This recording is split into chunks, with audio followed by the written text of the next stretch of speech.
the Mercury Theater on the air.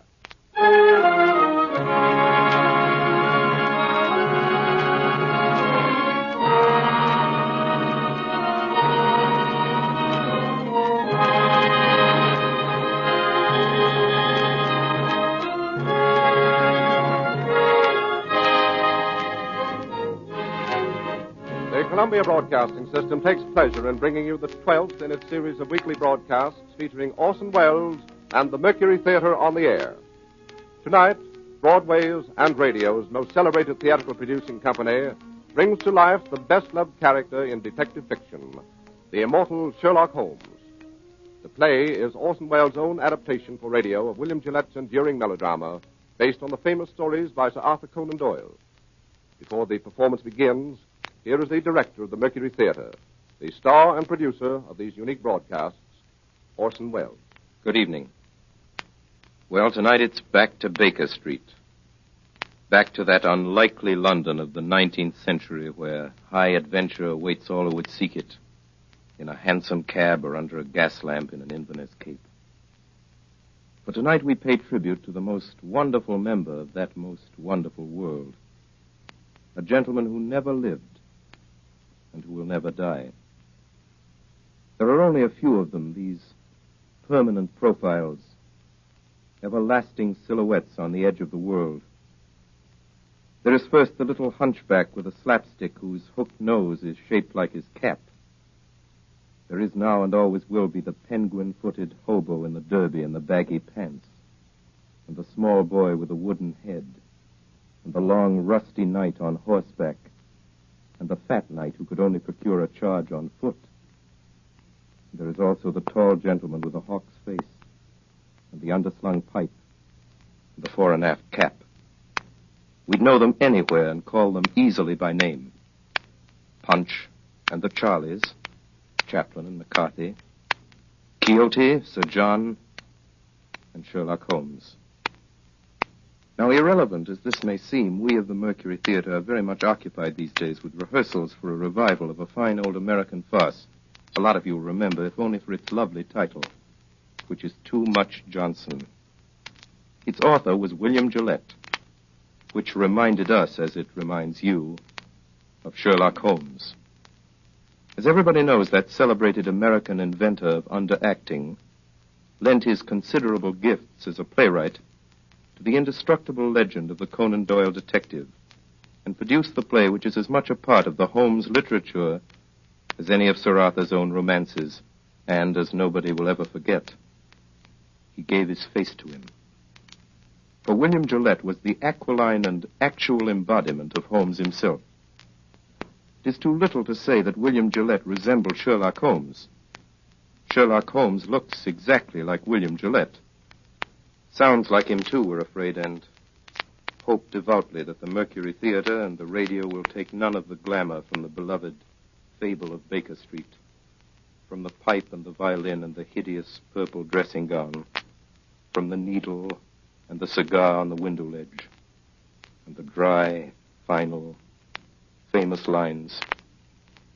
Elementary, my dear Watson, elementary, the mere child's play of deduction.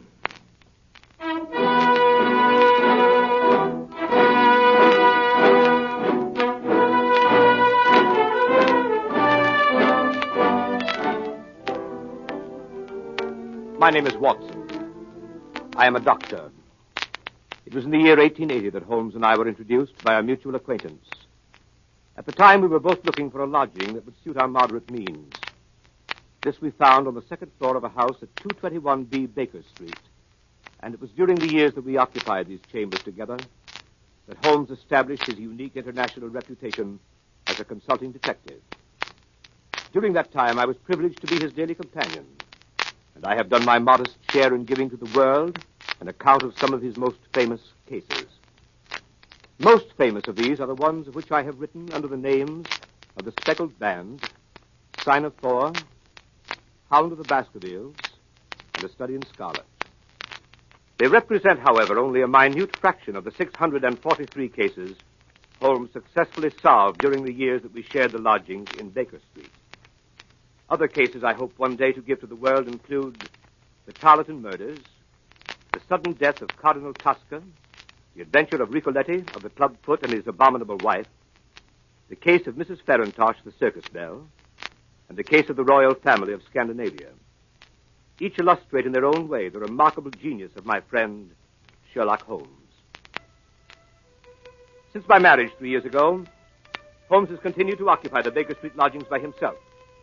And here almost every afternoon when my work in the office is finished, I am in the habit of calling on him. The sitting room as you go in is exactly as it has been for the past 13 years. The worn bearskin rug, the huge sofa, covered with faded chintz, the mantelpiece cluttered with miscellaneous objects, unanswered letters and piles of loose tobacco. On one side of the fireplace, in a deep armchair, his pipe curling forth slow wreaths of acrid tobacco, draped in his hideous purple dressing gown, sits Sherlock Holmes with his violin under his chin.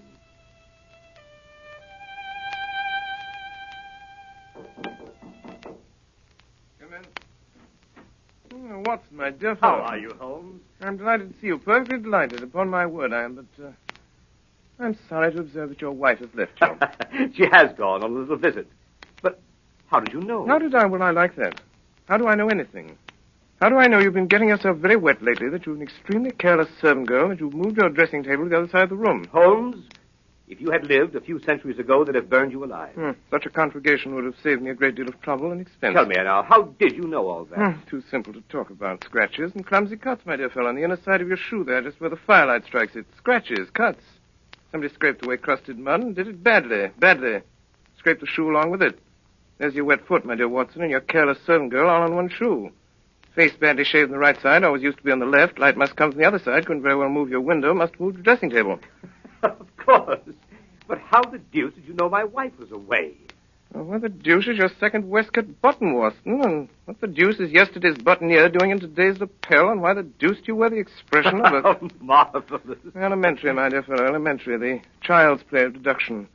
I'm only doing it for your amusement before we pass on to more serious matters. Oh, what is it now, Holmes? Watson, my dear fellow, the enthusiasm which has prompted you to chronicle, and if you will excuse my saying so, somewhat to embellish my little adventures, you've occasionally seen fit to introduce a certain element of romance which struck me as being just a trifle out of place.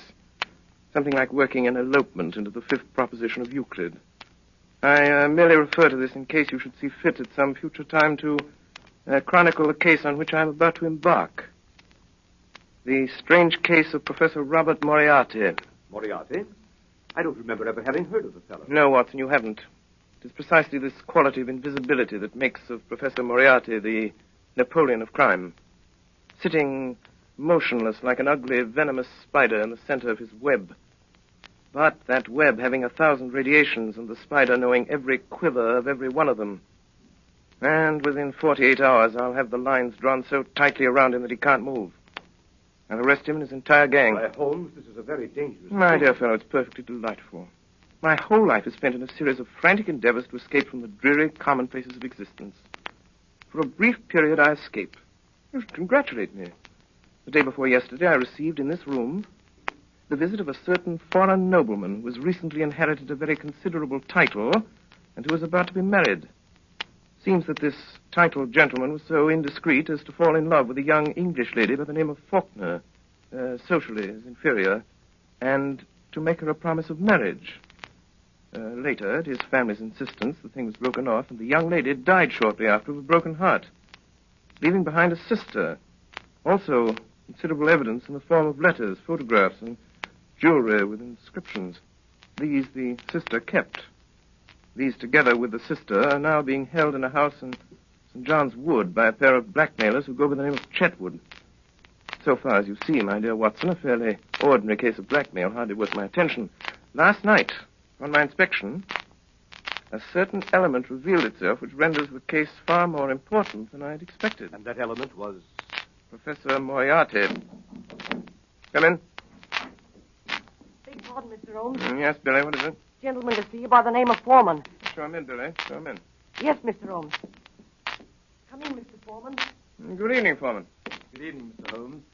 Watson, this is Inspector Foreman. Since the day before yesterday, he occupies the position of butler under the name of Judson in the home of Mr. and Mrs. Chetwood, blackmailers of St. John's Wood. Well, Foreman, any news? Yes, sir. This morning, a little after 9, Chetwood and his wife drove away in a four-wheeler.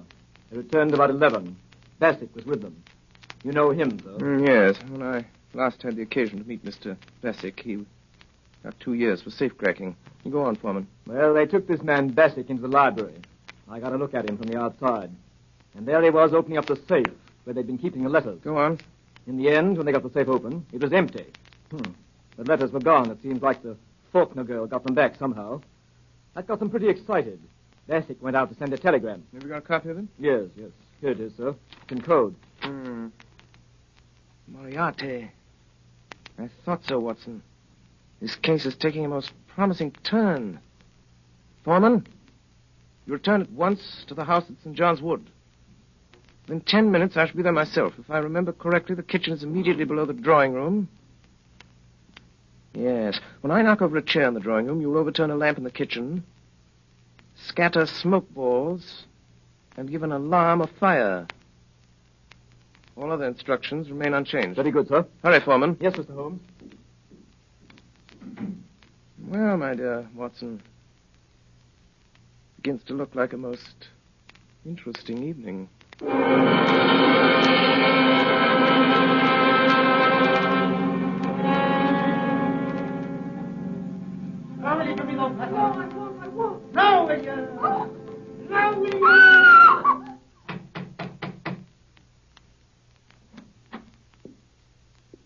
Good evening. My name is Sherlock Holmes. Whom did you wish to see, Mr. Holmes? Oh, thank you so much, Mr. Chetwood. I had myself announced by the butler on my way up. Butler? I didn't. Oh, very well. Oh, here he is. Yes, Judson. Miss Faulkner begs Mr. Holmes to excuse her. She is not well enough to see anyone this evening. Will you please hand this card to Miss Faulkner and say that I beg your pardon, Mr. Holmes, but it's quite useless, really. Oh, I'm so sorry to hear it. Yes, Miss Faulkner is, I regret to say, quite an invalid. She is unable to see anyone. Her health is so poor. Has it ever occurred to you, Mr. Chetwood, that she might be confined to the house too much? How does that concern you? It doesn't. I simply make the suggestion. Might like to think it over. What's your butler's name? Judson, sir. Very well, Judson. Go on, take my card up. Very good, sir. Well, this is really too good. Why, of course, he can take up your card or your note or whatever it is if you wish it so much. I was only trying to save you the trouble. Thanks. It's hardly any trouble at all to send up a card. You know, Mr. Holmes, you interest me very much. Oh, really? Upon my word, yes. We've all heard of your wonderful methods, the astonishing manner in which you gain information from the most trifling details. Now, I dare say in this brief moment or two, you've discovered any number of things about me. Nothing of consequence, Mr. Chetwood. I hardly more than asked myself why you were so distressed to see me at this particular moment and what there can possibly be about the safe in the lower part of that desk to cause you such painful anxiety. Yes, very good. Very good indeed. If those things were only true now, I'd be wonderfully impressed. It would be absolutely remarkable. Excuse me, sir. Judson. A message for you, Mr. Chetwood. You'll excuse me, I trust. It's from, Miss Faulkner. Well, really. She begs to be allowed to see you, Mr. Holmes. She absolutely implores it. Well, I suppose I shall have to give way. Judson, ask Miss Faulkner to come down to the drawing room. Say that Mr. Holmes is waiting to see her. Very good, sir. Quite remarkable, upon my soul. May I ask, if it's not an impertinent question, what message you sent up that could so have aroused Miss Faulkner's desire to come down? Merely if that she wasn't down here in 5 minutes, I'd go up. Oh, that was it. Yes, quite so. And unless I'm greatly mistaken, I hear the young lady on the stairs. In which case she has a minute and a half to spare. Alice, that is Miss Faulkner. Let me introduce Mr. Sherlock Holmes. Mr. Holmes. Miss Faulkner. I'm really most charmed to meet you, although it does look as if you'd made me come down in spite of myself, doesn't it? I thank you very much indeed for consenting to see me, Miss Faulkner, but regret to observe that you were put to the trouble of making such a very rapid change of dress. Oh, yes. I did hurry a trifle, I confess. Mr. Holmes is quite living up to his reputation, isn't he, Freddie? Come in. Yes, ma'am. What are you doing here, Judson? I beg pardon, ma'am. I was answering the bell. What bell? The drawing room bell, sir. What do you mean, you blockhead? No one rang the bell. I'm quite sure it was rung, sir. Well, I tell you it did not ring. Your butler is right, Mr. Chetwood. The bell did ring. How do you know? I rang it. What do you want? I want to send my card to the real Miss Faulkner. For real? I said the real Miss Faulkner. Judson. Yes, sir? Holmes, what right have you to ring for servants and give orders in my house? What right have you to prevent my cards from reaching their destination? And how does it happen that you and this woman are resorting to trickery and deceit to prevent me from seeing Alice Faulkner? Through some trifling oversight, Judson, neither of the cards I handed to him has been delivered. Kindly see that this error does not occur again. My orders, sir? Ah, you have orders. I can't say, sir. You were told not to deliver my card. What business is it of yours, I'd like to know? I shall satisfy your curiosity on that point in a very short time, Mr. Chetwood. Yes, and you'll find out in a very short time that it isn't safe to meddle with me. It wouldn't be any trouble at all for me to throw you out into the street. Possibly not, but trouble would swiftly follow such an experiment on your part. It's a cursed lucky thing for you I'm not armed. Yes, well, when Miss Faulkner comes down, you go and arm yourself. Arm myself? I'll call the police. What's more, I'll do it now. Oh, no, you will not do it now. You will remain where you are until the lady I came here to see has entered this room. What makes you so sure of that? Because you will prefer to avoid an investigation of your suspicious conduct, Mr. James Larrabee. Larrabee? That is the name under which you are known to Scotland Yard, I believe, Mr. Chetwood. This lady here is your wife. To you, Judson, you will either deliver that card to Miss Faulkner at once or sleep in the police station tonight. Matter of small consequence to me, which you do. Shall I go, sir? Go on. Take up the card. It makes no difference to me. A short time since, Larrabee, you displayed an acute anxiety to leave the room. Pray do not let me detain you or your wife any longer. Take it you prefer to remain while I talk to Miss Faulkner? We do, Mr. Holmes. Ah, at last, Miss Faulkner. Is it Mr. Holmes? Yes, You wish to see me? very much indeed, Miss Faulkner, but I'm sorry to see that you are far from well. Oh, no, No? Beg your pardon. What does this mark mean? Oh, nothing. Nothing? No. And the mark here on your neck, plainly showing the clutch of a man's fingers, does that mean nothing also? Occurs to me that I should like to have an explanation of this. Possibly you can furnish one, Mr. Larrabee. How should I know? It seems to have occurred in your own house. What if it did? You'd better understand that it isn't healthy for you or anyone else to interfere with my business. Ah, it is your business. We have that much at least. Pray be seated, Miss Faulkner. I don't know who you are, Mr. Holmes, or why you were here. I shall be very glad indeed to explain. My business is this. I've been consulted as to the possibility of obtaining from you certain letters addressed to your sister, which are supposed to be in your possession. I cannot give up my sister's letters, Mr. Holmes. There are other things besides revenge. There is punishment. Believe me, Miss Faulkner. There is nothing more to say. Good night, Mr. Holmes. But my dear Miss Faulkner... Oh, I'm so sorry. How clumsy of me to turn over this chair. Fire! Fire! Oh, help! Oh, what's that? What's that? What's going on in your house here? Fire! Fire! The lamp, sir. Lamp? The lamp in the kitchen, sir. It fell off the table and everything down there is blazing, sir. Quick, sir, come down. Come. Yes! Don't alarm yourself, Miss Faulkner. There is no fire. No fire. The smoke was all arranged for. Arranged for? What does it mean, Mr. Holmes? It means this, Miss Faulkner. It means that I wanted a package of letters, Miss Faulkner, and that by following your eyes just now, when you thought there was a fire, I discovered that you'd hidden them in the upholstery of this chair. Yes. Quite elementary, as you see. And now that they're in my possession, there seems to be no reason for me to remain any longer in this house. Good night, Miss Faulkner. Miss Faulkner. Yes. I can't take them, Miss Faulkner. These letters belong to you. I find that I cannot keep them unless you can possibly change your mind and let me have them of your own free will. I suppose you could. I will therefore return them to you, and, here's our friend Mr. Larrabee returning from the fire. So, you've got the letters, have you? Now I suppose we're going to see you walk out of the house with them. On the contrary, you're going to see me return them to their rightful owner. Miss Faulkner, here are your letters. Should you ever change your mind and be so generous, so forgiving as to wish to return these letters to the one who wrote them, you have my address. In any event, rest assured there will be no more cruelty, no more persecution in this house. Thank you, Mr. Holmes. You are perfectly safe with your property, Miss Faulkner, for I shall so arrange it that your faintest cry of distress will be heard. And if that cry is heard, it will be very unfortunate for those who are responsible. As for you, Mr. Larrabee, and you, madame, I beg you to understand that you continue your persecution of that young lady at your peril. Good night. Miss Faulkner. Come here, Miss Faulkner. Now. Are you going to give me those letters? No, never. Are you going to give me those letters? Now then. Be careful, Jim. You shut up. Now then, Miss Faulkner. Do you give me those letters, or do I break your arm? What's that? Someone knocked on the door. No, it was on that side. Did you call, madam? I think someone knocked, Judson. I'll see, madam.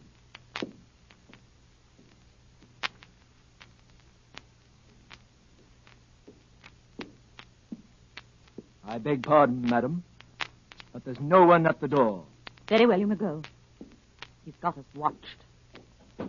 What we want to do is to leave it alone. Let the Emperor have it. Do you mean Professor Moriarty? That's who I mean. Once let him get at it, he'll settle it with Holmes pretty quick. Don't you worry a minute. I tell you, Professor Moriarty will get at him before noon tomorrow night. He won't wait long either. And when he strikes, it means death.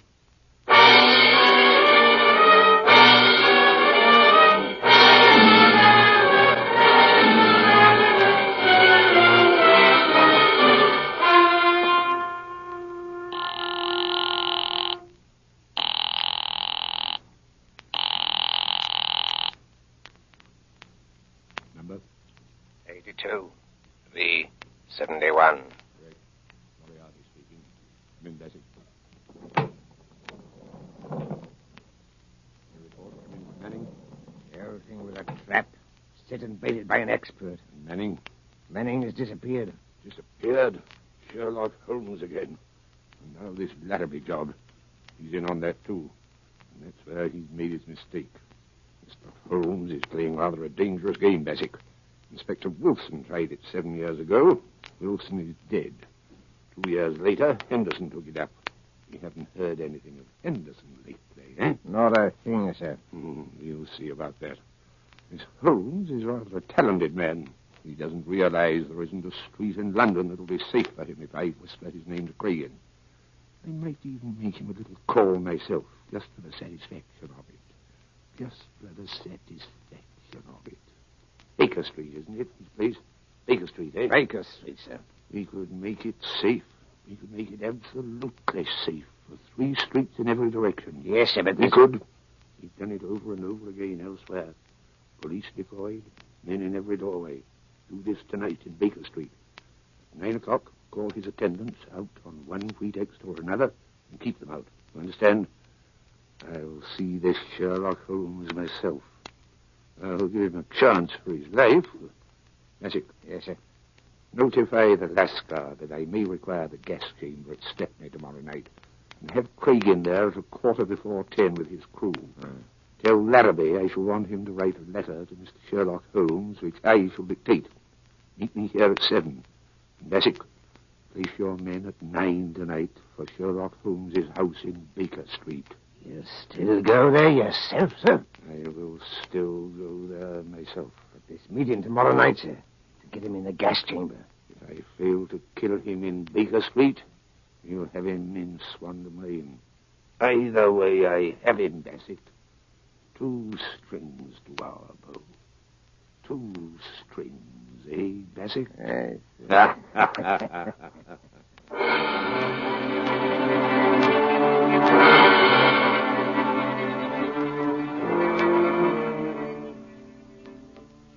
That evening, Holmes and I dined together at Scott's in Piccadilly Circus. After dinner, we went to a concert at Queen's Hall. I can still see him on this particular night of the Moriarty case, well knowing that his life was in peril, sitting beside me in the stalls, wrapped in the most perfect happiness, listening to Sarasate play the violin, gently waving his long, thin fingers in time to the music.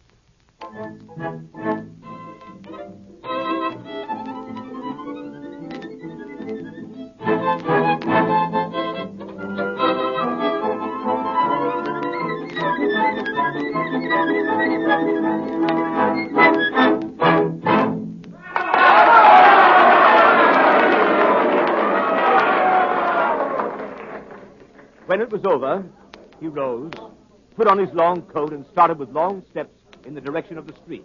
Come, my dear Watson. Let's go on to Baker Street. I have an idea that very soon we shall be receiving a most interesting visit. In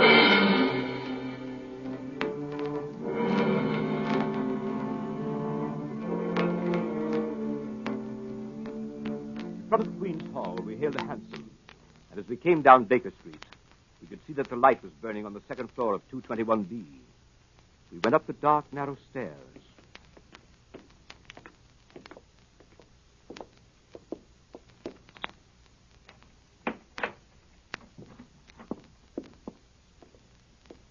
Mr. Holmes. The boy Billy was waiting for us. Mr. Holmes. What is it? Mrs. Hudson's compliments, sir, and she wants to know if she can see you. Oh, where is Mrs. Hudson? Downstairs in the kitchen, sir. My compliments, and I don't think she can. Where she is. She'll be very sorry, sir. Our regret will be mutual. It was most terrible important, sir, being as she wants to know what you'll have for breakfast in the morning. The same. Same as when, sir? This morning. But you didn't have nothing, sir. You wasn't here. I won't be here tomorrow. Yes, sir. Was that all, sir? Quite so. Yes, sir. Thank you, sir. Oh, Mr. Holmes, here's a letter for you, sir, on the table. Delivered 10 minutes ago. Well, read it, Watson. That's a good fellow. When I put on my dressing gown. Yes. Dear sir. Thus addresses me. Why, James Larrabee. And what has James to say this evening? Dear sir. I hope he won't say that again. I have the honor to inform you that Miss Faulkner has changed her mind regarding the letters, etc., which you wish to obtain, and has decided to dispose of them for a monetary consideration. If you wish to negotiate, will you be at 9 o'clock at the Guards Monument at the foot of Waterloo Place? You will see a four-wheeler with wooden shutters to the windows. If you have the cab followed or try any other underhand trick, you won't get what you want. Let me know your decisions. Yours truly, James Larrabee. Mine truly. Well, later, perhaps. What does the fellow mean? The fellow means to sell me a base imitation for a large sum of money of certain letters that he does not possess. I shall probably buy them from him. Now, see if I have the points. Tonight, 11 o'clock, Guards Monument, cab with wooden shutters, no one to come with me, no one to follow. Or I don't get what I want. Quite right. Ah. But this cab with the wooden shutters? Merely a little device to keep me from seeing where they're taking me. Billy. Yes, sir. Give this to the man. It was a woman, sir. Oh, young or old? Looked quite young, sir. Handsome? Four-wheeler, sir. Seen the driver before? Yes, sir, but I can't think where. Hand this to the lady, apologize for the delay, and look at the driver again. Yes, sir. But, my dear Holmes, you didn't say you would go. But I certainly did. This fellow means mischief. This fellow means the same. I beg pardon, sir. A message come over from the chemist on the corner to say a man has been hit by a bus. Looks like his legs broke. And would Dr. Watson kindly step over and help till the ambulance Oh, you comes? certainly are. Go at once. I'll be back in a minute, Holmes. Billy. Yes, sir. Who brought that message? Boy from the chemist, sir. Yes, of course. But which boy? Must have been a new one, sir. I ain't seen him before. Billy. Get downstairs quickly. Look after the doctor. If the boy's gone, there's a man with him. It means mischief. Let me know. Don't stop to come up. Ring the doorbell. I'll hear it. Ring it loud. Yes, sir.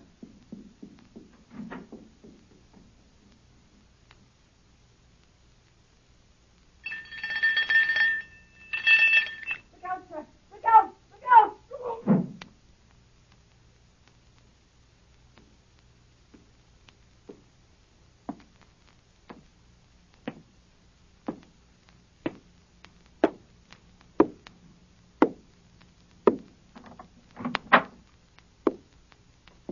It's a dangerous habit, Mr. Holmes, to finger loaded firearms in the pocket of one's dressing gown. I give you my word, Professor Moriarty. You'll be taken from here to the hospital if you keep your hand behind you like that. That's better. In that case, please put your revolver on the table.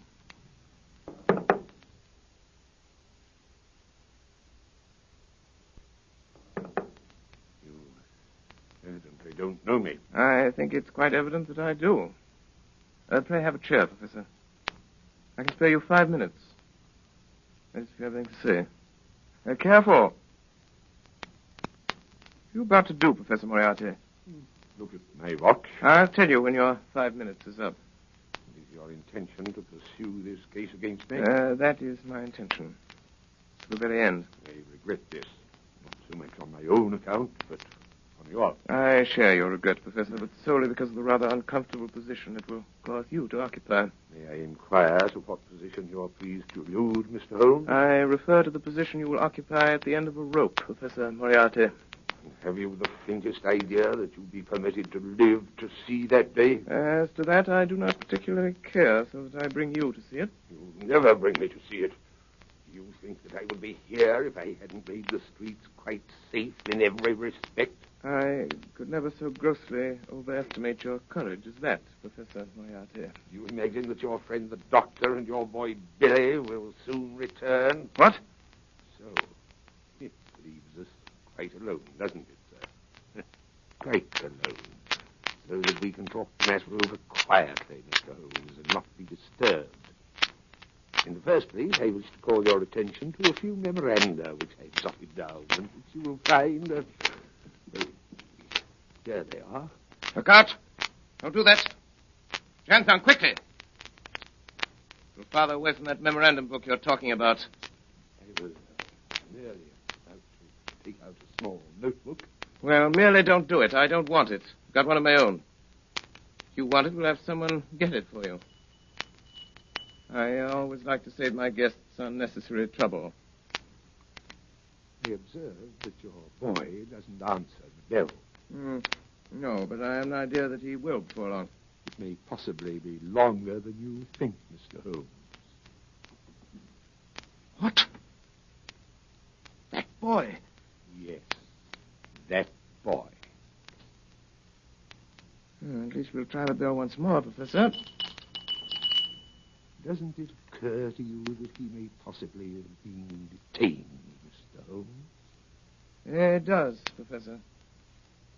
But it also occurs to me that you're in very much the same predicament, Professor Moriarty. I beg pardon, sir. Someone tried to hold me, sir. It's quite evident, however, that he failed to do so. Yes, sir. He's got my coat, sir, but he ain't got me. Billy. Yes, sir. Billy, the gentleman I'm carefully pointing out to you with this 45 desires to have us get us something of his left-hand inside coat pocket. He's not feeling quite himself today, and the consequence of his trying to do it himself might prove fatal. I suggest you attend to it for him. Yes, sir. Is this it, sir? This gun? Quite so.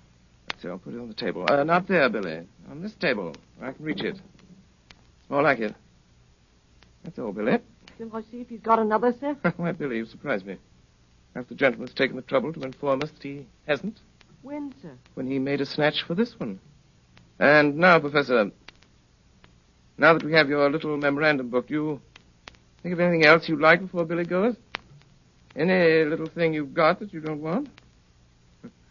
So sorry. That's all, Billy. Thank you, sir. Listen, Holmes, to me. On the 4th of January, you crossed my path. On the 23rd, you incommoded me. And now, at the close of April, I find myself placed in such a position through your continual interference that I'm in positive danger of losing my liberty. Have you any suggestions to make? No, I have no suggestions to make. I have a fact to state. If you don't drop it at once, your life's not worth that. I'm afraid, Professor, that in the pleasure of this conversation, I'm neglecting more important business. If you'll excuse me a moment while I get my pipe off the mantelpiece here. I came here this evening, Mr. Holmes, to see if peace could not be arranged between us. Quite so, quite so. You've seen fit not only to reject my proposals, but to make insulting references coupled with threats of arrest. You've been warned of your danger. You don't heed that warning. Perhaps you'll heed this. Up with your hands, Mr. Holmes. Up with them, Didn't imagine I'd leave that gun loaded, did you, Professor Moriarty? Here are your cartridges. I didn't suppose you'd want to use that gun again, so I took them out while you were talking and put them in my pocket. You'll find them all there, Professor. Billy. Yes, sir? Will you please show Professor Moriarty the door? Yes, sir. This way, sir. Don't ever say I didn't warn you, Mr. Holmes. No, Professor Moriarty. No. I never will. Billy, come here. Yes, sir. Billy? Billy, you're a good boy. Yes, sir. Thank you, sir.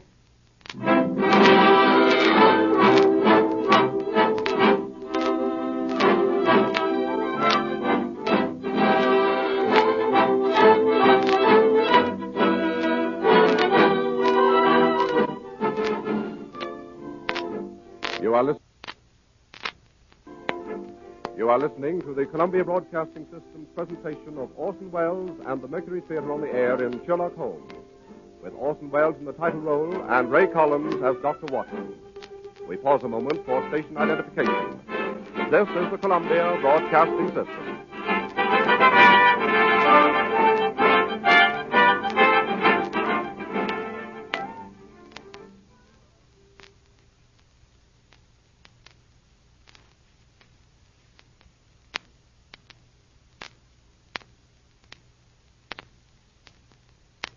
We continue now with this CBS presentation of Sherlock Holmes, played by Orson Welles and the Mercury Theater on the Air.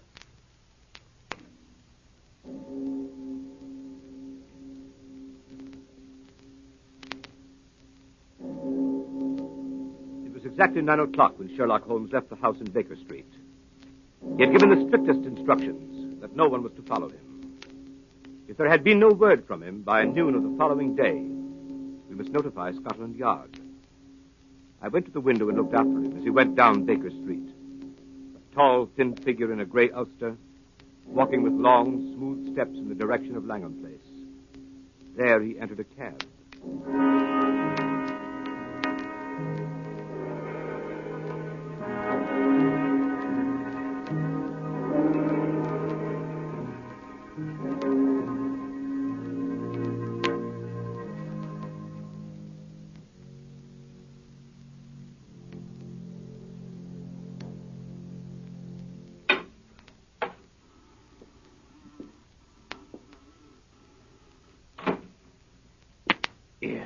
What are you doing, lighting matches here? That's what I'm doing. Chuck it. Why should I chuck it? There might be gas, you fool. There ain't no gas. It's been 4 days since we had gas in the room. And I still say there might be gas. Did you check it? I will. Here goes. Ready? Give it a turn. That'll do. Turn it off. 5 minutes of that. All your troubles are ended. Here. What's that? Bassick? That's right, Cragen. Did you hear it? Yes, sir. McCabe? Yes, sir. Be careful now, you boys. You've got a tough one tonight. You ain't said who, as I've heard. Sherlock Holmes. Oh. You mean that, sir? God's truth. You're going to count him out. Well, if you don't and he gets away, I'm sorry for you, that's all. Take it. The governor's here. Not the governor himself. Professor Moriarty. Shut up.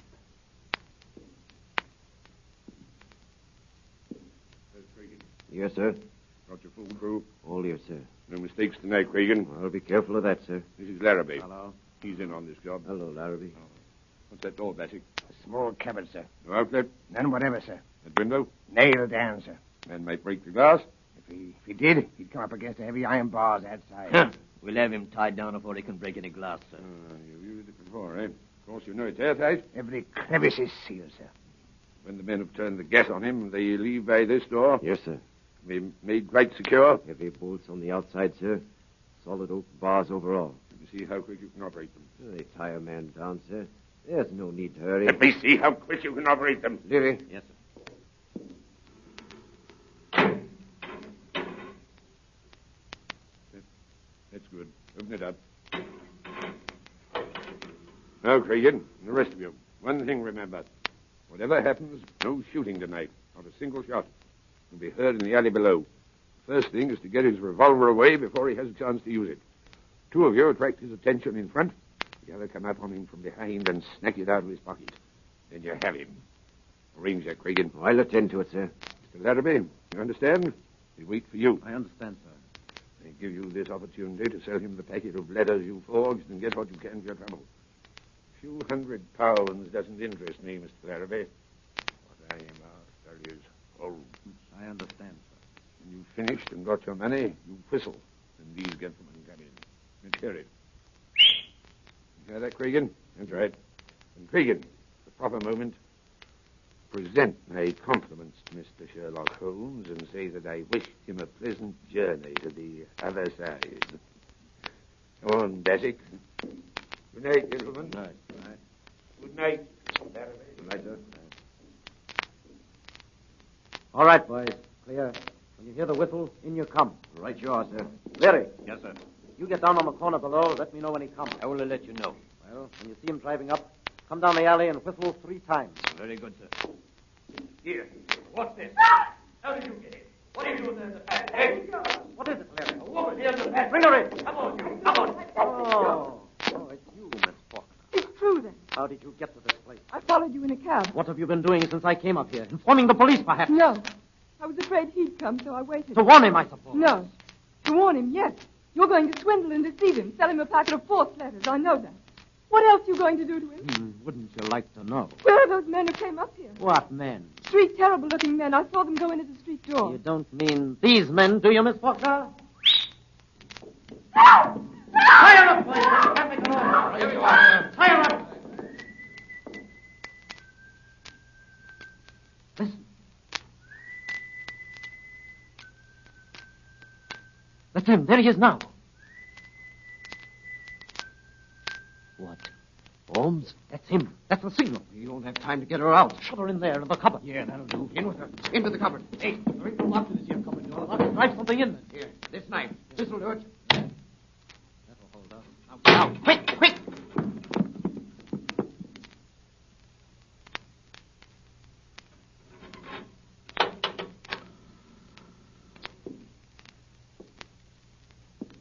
Good evening, Mr. Holmes. Ah, Mr. Larrabee. Oh, really? I certainly thought after all this driving about in a closed cab you'd show me something new. Seen it before, have you, Mr. Holmes? Oh, well, a time or two. Now to come to think of it, I nabbed a friend of yours in this place while he was trying to drop himself out of the window. Ed Colvin, the cracksman. Colvin, never heard of him before. Well, you certainly never heard of him after. Sure of that. A race of counterfeiters used these luxurious chambers in the spring of '89. One of them hid in that cupboard. We pulled him out with heels. Quite interesting. But times have changed since then. So they have, Mr. Larrabee, so they have. But then it was only cracksmen, counterfeiters, pickpockets, and petty swindlers of various kinds. But now... Well, what now? Well, between you and me, Mr. Larrabee, we've heard some not altogether agreeable rumors. Rumors of some pretty shady work not far from here. Murder, to a very peculiar kind. I've always had a suspicion... That's it. My surmise was correct. It is. It is what? This room is corked, sealed. What does that signify to us? Nothing to us, Mr. Larrabee, nothing to us. But it might signify a good deal to some poor devil who's been caught and gassed in this trap. Well, if it's nothing to us, suppose we leave it alone and get to business. My time is limited. Yeah, of course. I should have realized that these reflections could not possibly appeal to you. Well, have a cigar, Mr. Holmes? Oh, thanks. Oh, good cigar, this, Mr. Larrabee. A genuine Havana. Glad you like it. Now, here is the little packet of letters which is the object of this meeting. I haven't opened it yet, but Miss Faulkner tells me everything is there. I suppose, Mr. Larrabee, that as Miss Faulkner knows nothing about this affair, we omit her name from the discussion. What do you mean? Who told you she doesn't know? You did. Every look, tone, gesture, everything you've said and done since I've been in this room has informed me that Miss Faulkner has never consented to this transaction. It is a little speculation of your own. Oh, I suppose you think you can read me like a book. Oh, no, like a primer. Well, let it pass. How much will you give? £1,000. I couldn't take it. What do you ask? 5,000. I couldn't give it. Why, I've been offered 4,000 for this little Why packet. didn't you take it? Because I intended to get more. Oh, that's too bad. They offered 4,000. They'll give 5. They won't give anything. Why not? They've turned the case over to me. Will you give 3,000? Mr. Larrabee, strange as it may appear, my time is limited as well as yours. I have brought with me the sum of £1,000, which is all that I wish to pay. If it is your desire to sell at this figure, kindly appraise me of the fact at once. If not, permit me to wish you a very good evening. Well? You can have it. It's too small a matter to haggle over. Give me the money. Certainly. I thought you said you'd only brought just 1,000. I did. This is it. You brought a trifle more, I see. Quite so. I didn't say I hadn't brought any more. You can do your little tricks when it comes to it, can't you? It depends on who I'm dealing with. Here. You give me that money.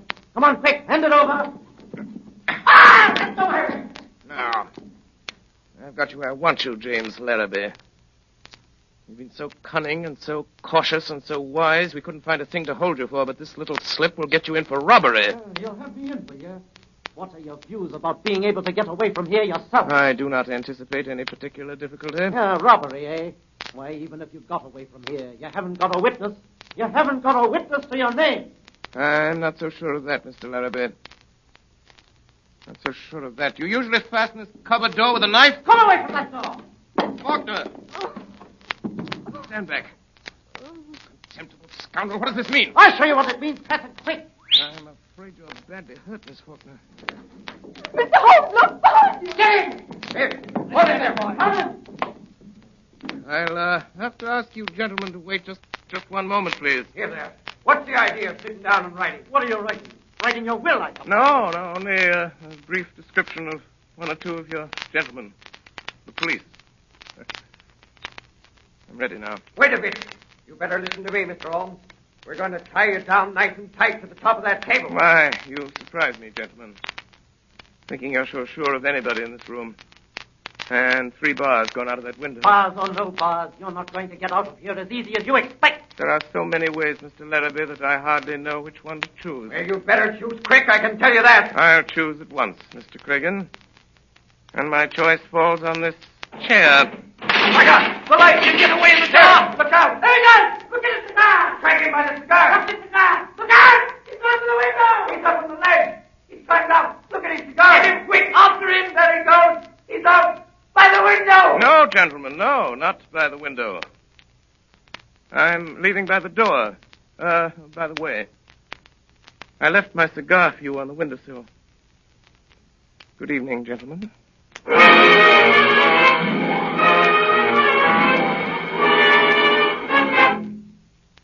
There was no news of Holmes that night, and Billy reported next morning that he had not breakfasted at home.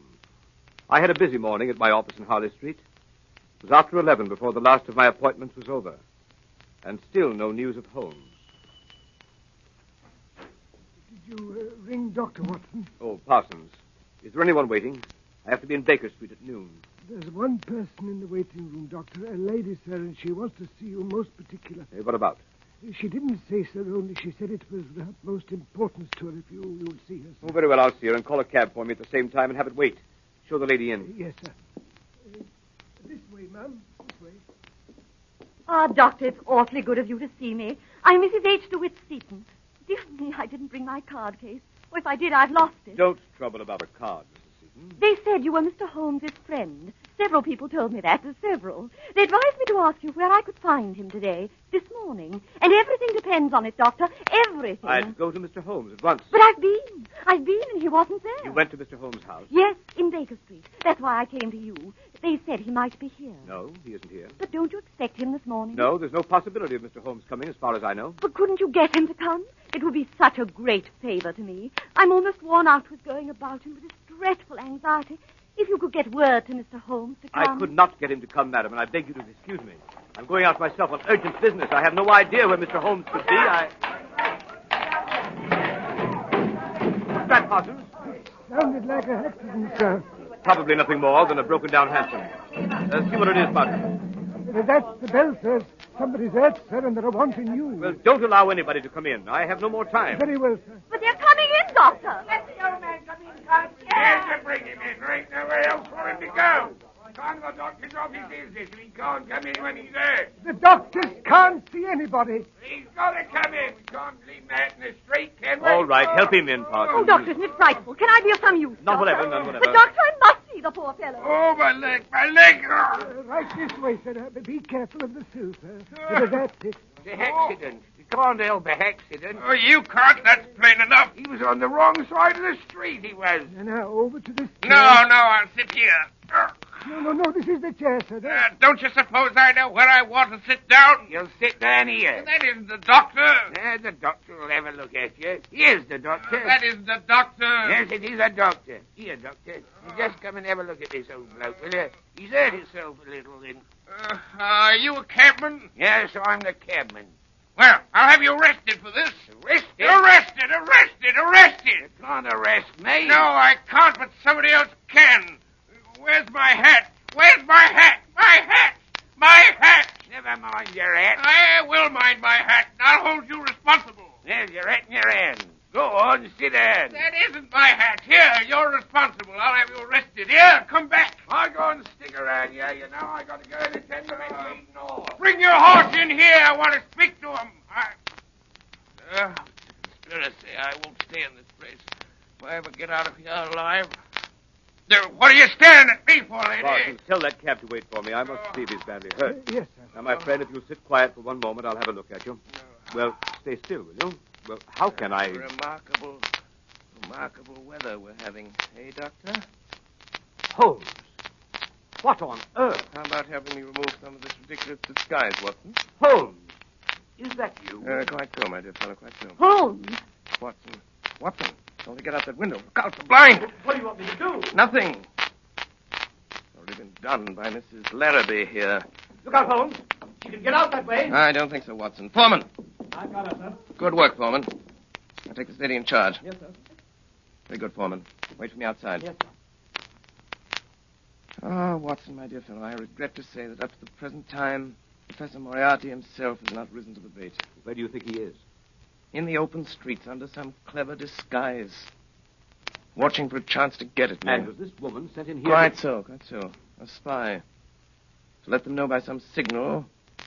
If she found me in the house, now they know. Pull down that blind, Watson. I don't care to be shot at from the street.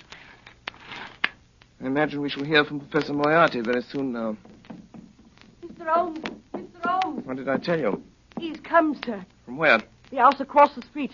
He was in there watching these windows. He must have seen something, for he's just come out. There was a cab waiting in front of this house, sir, and he's climbed up and changed places with the driver. Get out again quick, Billy, and keep your eye on him. Yes, sir. Thank you, sir. Watson, if you let me have a rather heavy portmanteau for a few moments, I won't do it any harm. Parsons, my large Gladstone over there in the corner. Bring it here, please. Yes, sir. Here you are, sir. Here's the portmanteau. Thank you, Parsons. Put it down there. Thank you so much. Parsons, you wanted a cab for the doctor a short time ago. It's been waiting, I believe. Yes, sir, I think it has, sir. Be so good as to tell the driver to come in here and get a valise. When he comes, tell him that's the one. Very good, sir.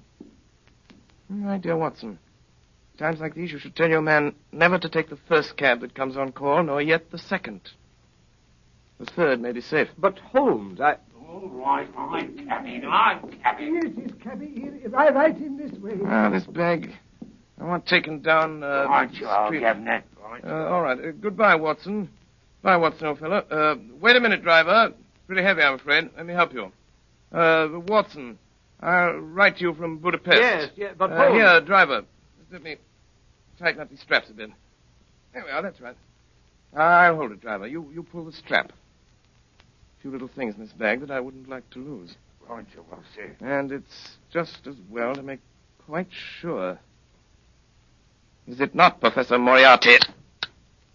By means of a simple pair of handcuffs. Blast you, Holmes. Do you imagine, Sherlock Holmes, that this is the end? I ventured to dream that it might be. Are you quite sure the police will be able to hold me? Professor Moriarty, I'm quite sure of nothing. Take him away, Foreman.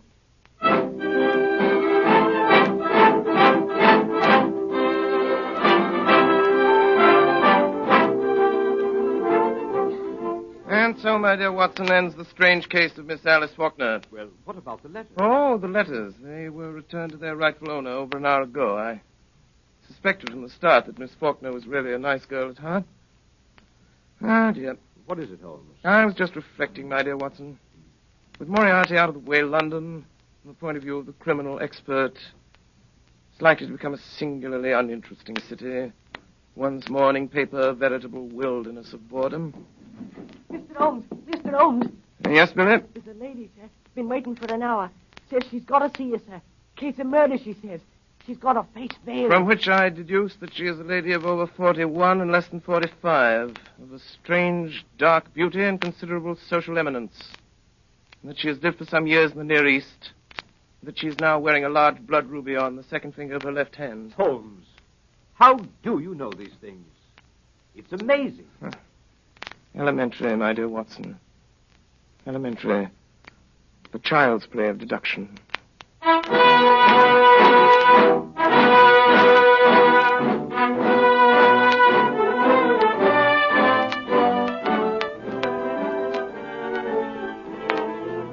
Again tonight, the Columbia Broadcasting System, through its affiliated stations coast to coast, has brought you Orson Welles and the Mercury Theater on the Air, the 12th production in this unique series featuring Broadway's and radio's most celebrated theatrical producing company.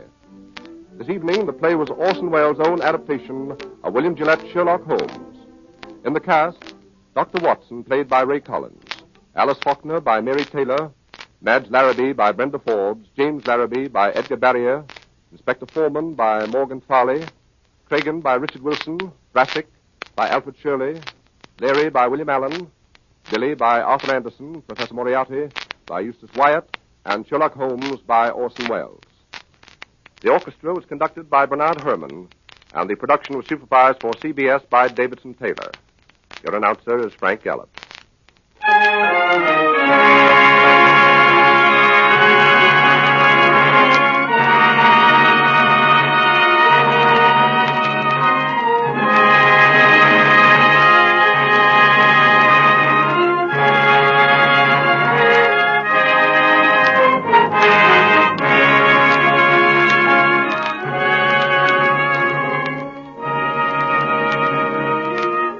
Next Sunday evening at the same time, another classic narrative dramatized by Orson Welles. Join us then for Charles Dickens' Oliver Twist, brought to life by the Mercury Theater on the Air.